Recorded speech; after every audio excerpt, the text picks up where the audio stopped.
네, 시장에서 가장 핫한 이슈를 알아보는 황스타그램 시간입니다. 오늘 K엔터 그리고 K컨텐츠가 해시태그로 새롭게 올라왔습니다. 사진으로 보시는 것처럼 더 글로리 파트 2가 공개 나흘 만에 넷플릭스 TV 프로그램 전 세계 1위에 올랐다는 소식이 전해졌습니다.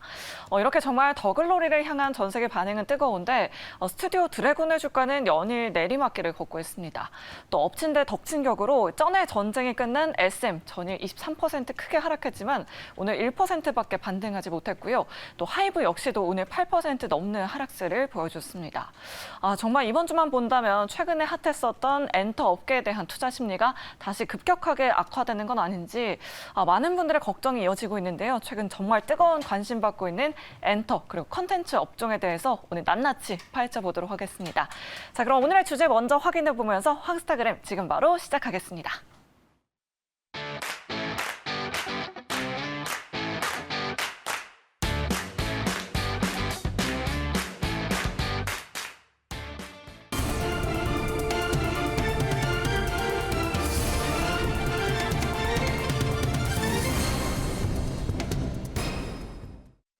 웃으면 안 되는데. 자, 시장에서 가장 핫한 이슈를 알아봅니다. 제가 왜 웃었냐면요. 사진을 보고 좀 제가 웃음이 좀 나와서 사진이랑 똑같은 분이 오늘 자리를 해주셨습니다. 자, 엔터 미디어 레저 섹터 넘버 원입니다. 온리 원이죠. 애널리스트 여의도 제인이라고 불리는 분. 네, 이 무슨 별명인지 한번 제가 또 여쭤보도록 하겠습니다. 투자자분들께 인기가 아주 높은 분입니다.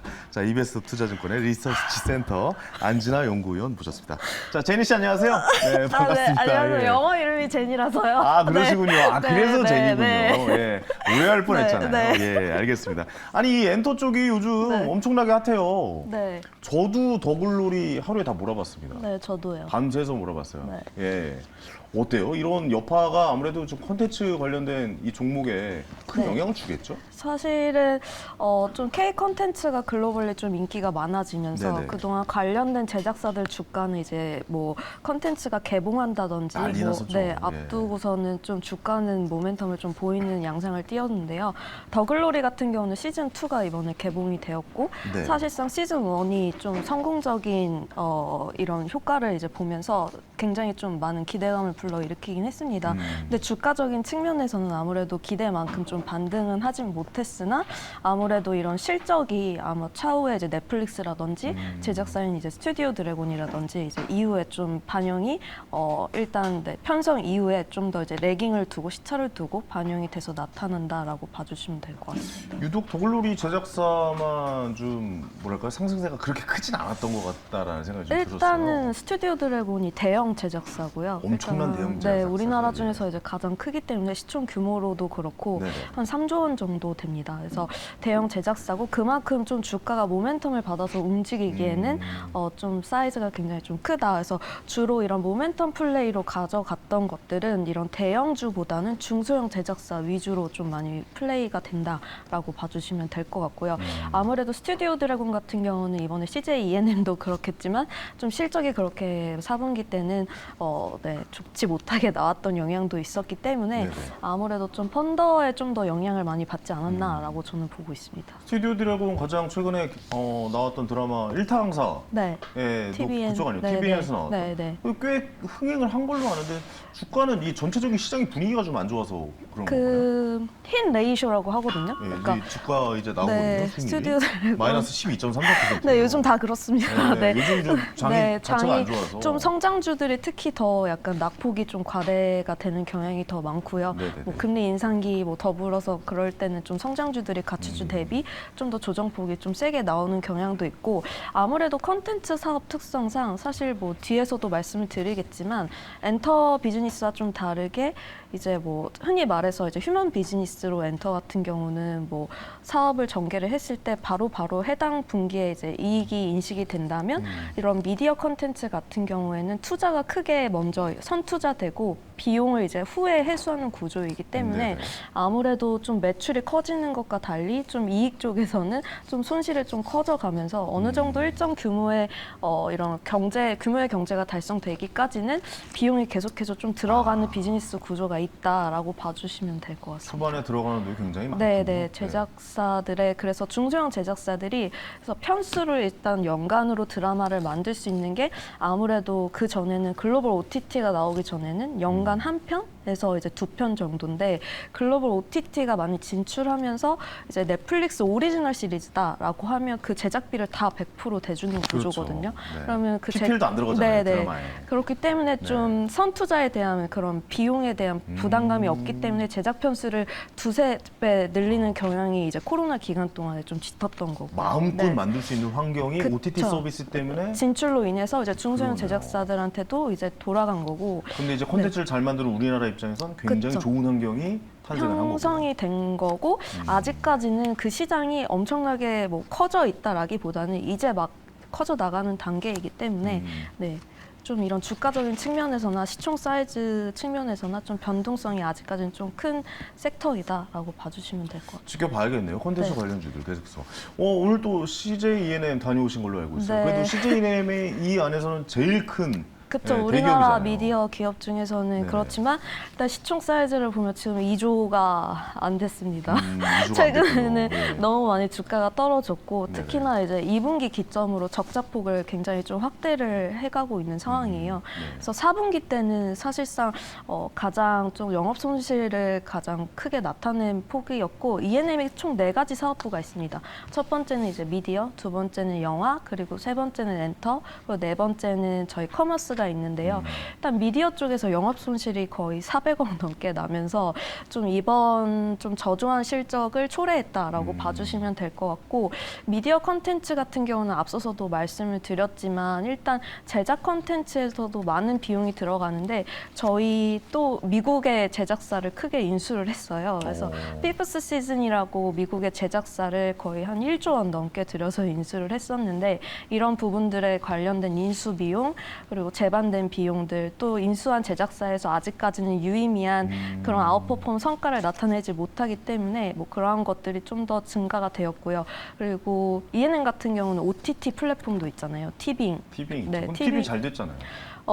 일단 아직까지는 BEP를 낼 만한 유료 가입자 수를 모집하기에는 좀 부족한 수치이다. 그래서 OTT 플랫 자체에서도 좀 손실이 되고 있고 네네. 그리고 저희 스튜디오 드래곤이나 E&M 쪽에서 만드는 미디어 컨텐츠의 선제작 투자 비용 그리고 인수했던 미국 제작사의 비용까지 좀 이러한 것들이 좀 많이 미디어 쪽에서는 아무래도 비용이 많이 들어가는 구조이기 때문에 네, 어떻게 보면 전체적으로 좀 생각을 해보면 좀 전진을 위해서 투자했던 것들이 그쵸. 아직까지는 수익으로 나오지 않는 상황이. 나오기까지는 네, 좀 더 중장기적으로 관점으로 알겠네요. 투자 관점으로 봐주셔야 될 것 같고요. 네네. 네, 그러니까 뭔가 단순히 컨텐츠가 하나 떴다고 이 주식이 상승하거나 그러진 않는 것 같아요. 뭐 술꾼 네. 여자들 뭐 굉장히 이슈가 됐었지만 네. 그거 하나로도 부족하다. 그렇죠. 수익이 날 수 있는 환경. 사실 OTT가 국내잖아요. 티빙은 아직까지는 국내 대상으로 좀 방영이 되는 거고 그렇죠. 이제 예전에는 저희 OTT라고 하면 넷플릭스 하나만 이제 생각을 하셨는데 코로나 기점으로 이제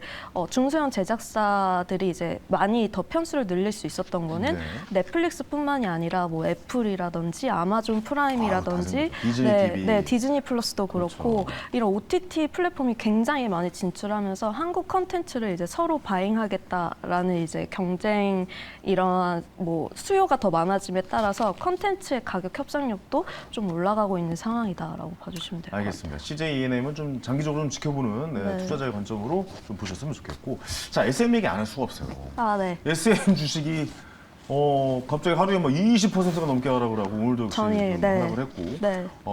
좀 투자자 입장에서 굉장히 좀 속상한 시간이 계속 흘러가고 있거든요. 네. 일단락 된 겁니까? 전해 전쟁이 이게 막을 내린 건지 어떻게 되는 건지 어떻게 흘러갈지 좀 이야기를 좀 해주셔야 될 것 같아요. 2월 한 달 3월 기억이 없어요. 네. 아, 심지어 하이브도 많이 빠지더라고요. 이 일만 팔로우를 했는데 네. 하이브는 오늘 좀 많이 빠지는 모습을 맞아요. 보였고 한 8% 정도 낙폭을 놀랐어요. 저도 놀랐습니다. 네네. 그래서 어제 전일 좀 반등했던 것들을 좀 많이 다시 조정폭을 통해서 좀 되돌림되는 모습을 보이고 있었고 네네. 사실 SM 같은 경우는 일요일 날 결과가 나왔어요. 그 카카오 측에서 이제 15만 원 공개 매양 대수를 이제 내놓으신 상황에서 이제 하이브 측에서 어떻게 할 거냐 이제 모두들 아니 그 뒷얘기 좀 들으신 거 없어요? 뭐 하이브 쪽에서 좀 부담스러워했다다가 일단은 더 이상 네. 이 돈으로 이렇게 못 버티겠다 우리는 카카오랑 네. 맞서서 우리가 어떻게 이겨 뭐 이런 얘기가 나왔다거나 혹시 뒷이야기 없습니까? 사실 이게 되게 저는 무의미한 치킨 게임이라고 생각을 했었고 그렇죠. 방송에서도 그렇긴 하죠. 많이 네. 말씀을 드렸습니다. 그래서 네네.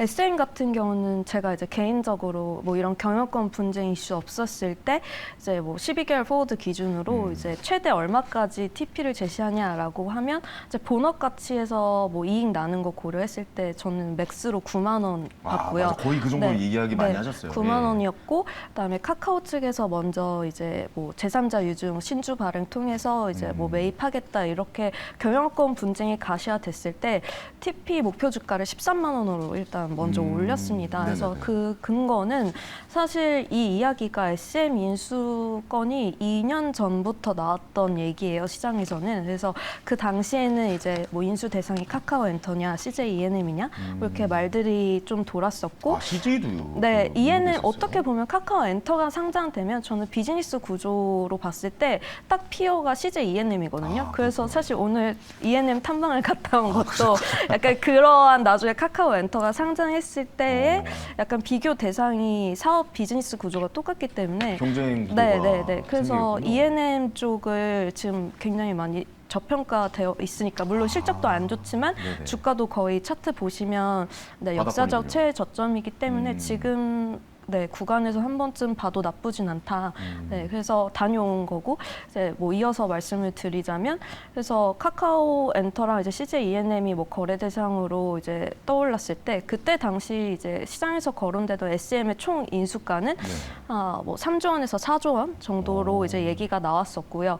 그리고 전 최대 주주인 이수만 프로듀서 분의 지분이 뭐 러프하게 20% 정도 됩니다. 그래서 이 최대 주주 지분만을 이제 넘긴 인수하는 거죠. 예. 그렇게 가정을 하면 이게 뭐 1조 원, 1조 2천 원, 1조 2천 정도 나오더라고요. 그래서 유통주식수로 나누면 그러니까 제가 추정하기에는 12만 원에서 맥스 레인지가 주당 16만 8천 원 정도로 나오더라고요. 그래서 저는 한 13만 원 정도 이제 제시를 했었고 그 뒤에 뒤어서 15만 원까지 나왔잖아요. 그래서 예. 하이브가 이제 공개 매수로 12만 원, 예. 그 이후에 카카오가 카카오가 15만 원, 15, 예. 그 다음에 이제 하이브가 어떻게 할 거냐라고 맞아요. 봤을 때는 사실 18만 원 이상이 되어야 좀 전 무조건 20만 원 나올 줄 알았어요. 사실. 18만 원 하면 또 25로 갈 거거든요. 그렇죠. 근데 20만 원으로 하면 사실 1조 2천 정도 돼요. 1조 1천 얼마 이렇게 나와가지고 그래서 손실이 크겠죠. 하이브 주주들도 별로 안 좋아할 것이고요. 네, 18만 원 지금 하이브가 오늘 좀 떨어져서 18만 원을 하회했는데요. 네. 그렇게 되면 주당 가격이 지금 하이브가 맞습니다. 18만 원, 19만 원 정도니까 근데 벌어들이는 이익의 수준은 SM 대비 하이브가 3배 이상이거든요. 그렇게 되면 이익이나 펀더멘털 성장성 대비 너무 고평가되었기 때문에 저는 15만 원도 굉장히 비싸다라고 맞아요. 생각을 했어요. 그 PER이 40배가 넘어가거든요. 그래서 지금 엔터사들 다 실적이 굉장히 리오프닝 이후로 좋은데요.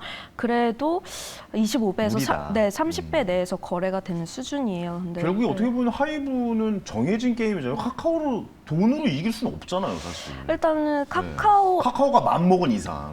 그렇죠. 카카오가 사실 시총 사이즈로 보면 28조 원 정도 되는 그러니까요. 거고, 게임이 안 되죠, 네, 사실. 하이브는 시총 사이즈로 보면 굉장히 그거보다는 네, 작은 사이즈이기 때문에 자금 여력의 차이는 있겠지만 그래도 뭐 SM을 인수하는 데 있어서 무리는 없는 수준이었다. 하지만 그만큼의 가치가 있느냐라고 생각했을 때는 이게 너무 좀 지나치다. 뭐 그렇게 보면 사실 여유 자금이라든지 나중에 중장기적으로 실질적으로 더 투자해야 될 부분에 그렇죠. 있어서 네네. 못 돌아가는 거기 때문에 뭐 이제 중장기적인 관점 그리고 주주들의 입장에서는 하이브는 여기서 그냥 이제 그만두는 게 맞다라고 이제 결정을 내리신 것 같고요.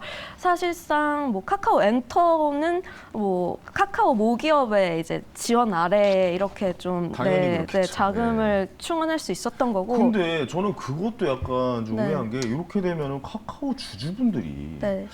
말이 좀 나오지 않을까요? 왜냐면 카카오 엔터는 분명히 분사를 해서 성장을 시키려고 할 할 텐데, 거니까. 근데 그 네. 돈은 다 카카오에서 나오는 분위기 아니에요? 일단 반반씩 이제 네. 부담을 해서 그러니까 그 네. 돈은 나오잖아요. 네. 반이 그게 뭐 100만 원, 200만 원 아니잖아요. 그렇죠. 몇 조 막 네. 이렇게 되는 네. 거니까. 네. 카카오 네. 주주도 뭐 6천억씩 반대가 하겠죠. 네. 있을 것 같다는 생각도 좀 드는데요. 반발이. 이게 중장기적으로 아무튼 카카오 엔터가 뭐 자회사에서 뭐 어떻게 될지 모르겠지만 뭐 네네. 100% 분리돼서 이제 상장을 할지 아니면 그 계열사 안에 소속되어 있을지 뭐 카카오의 그동안에 모습을 보면 무조건 상장이죠. 이모티콘도 상장한다는 얘기가 있는데. 사실 솔직히 저도 말씀해 주세요. 네, 예. 그렇게 생각합니다. 그쵸, 네. 그쵸. 그래서 그 상장을 위해서 사실 SM이 꼭 필요했다라고 저는 사업부를 봤을 때는 그렇게 생각이 그렇죠, 들고 그렇죠. 있고 상장을 위한 포석이 이제 SM이다 마지막 퍼즐이 네, 그렇습니다. 네, 솔직하게 말하겠습니다. 알겠습니다. 자, SM 이야기까지 해봤고 앞으로의 흘러갈 방향은 당연히 카카오가 승리로 끝난 것 같고 머니게임에서는 카카오를 이길 수가 없죠. 네. 국내에서는. 그래서 카카오 엔터가 어떻게 좀 또 상장이 될지 아니면 뭐 이렇게 SM을 품에 안고 어떻게 진행할지 좀 지켜보셔야 되는데 주가의 흐름이 좀 안 좋은 것 같아서 세 개 다 빠졌잖아요. 네, 세개 회사가. 일단은 SM은 본래 가치를 이제 찾아가는 것 같고요. 그게 주가가 저는 항상 다 답을 말해준다라고 생각을 하거든요. 네네네. 현 상황을. 그리고 이제 카카오 같은 경우는 뭐 빠진 이유는 거봐 이렇게 비싼 거를 너네가 비싼 가격에 가져가는 거다. 그러니까 말씀하신 대로 약간 뭐 그런 카카오 엔터 쪽에 그런 것 때문에 카카오 주주분들은 뭐 그럴 반발할 수도 수 있고 있겠죠. 그래서 떨어지는 것 같고 하이브 같은 경우는 사실 어제는 좀 많이 세게 반등을 했었거든요. 네네네. 오늘은 좀 떨어지는 모습을 보였지만 저는 사실 이제 SM 인수설이 나왔을 때 사실 하이브가 가져가는 그림으로 가정을 하고 목표 주가를 저 당연히 하이브가 될 줄 알았어요. 저도요. 카카오가 아예 됐어요 이렇게 할 줄 알았는데 네. 카카오 이렇게 마지막까지 달려들 줄 몰랐어요. 그래서 사실 그게 거의 확실시 됐다라고 저는 생각을 해서 이제 TP를 목표 주가를 37만 원으로 올렸었고요. 네네. 그 근거는 이제 리포트를 보시면 더 잘 아시겠지만 제가 부분별로 이제 썸을 해서 이제 밸류에이션을 했어요. 그러니까 예전에는 과거에 엔터가 단순히 뭐 앨범이나 공연 같은 전통적인 수익 창출에서 벗어나서 그래서 위버스라는 플랫폼에 좀 더 많은 가치를 둬서 이제 밸류에이션을 했기 때문에 근데 다행히도 이번에 경영권은 포긴 하지만 플랫폼 사업에서는 이제 하이브가 하는 쪽으로 그렇죠. 합의가 이끌어진다고 해서 관련된 이 모멘텀은 여전히 유효할 것으로 네, 보고 있습니다. 알겠습니다. 하이브와 SM이 합쳐지면 과연 어떤 그림일까도 저는 개인적으로 좀 궁금했습니다. 왜냐하면 SM이 이제 동남아, 이 아시아 쪽에서 굉장히 큰 인기를 얻었다면 북미 쪽에서 또 하이브가 큰 인기를 얻어서 합쳐진다면 어떤 그림이 그려질까 네. 굉장히 궁금했었는데 그거는 약간 되지는 않았네요. 해나가면 되죠 이제. 알겠습니다. 엔터 얘기 너무 재밌네요. 또 제가 또 네. 소속돼 있는 또 장면이라서 그런 불러주세요. 것 같아요. 좀 많이 알려주세요. 네, 나중에 또 네. 만나서 또 이야기 하시죠. 네. 알겠습니다. 오늘 나와주셔서 감사하고 이베스트 투자증권의 안진아 연구위원 제니였습니다. 고생하셨습니다. 예. 감사합니다.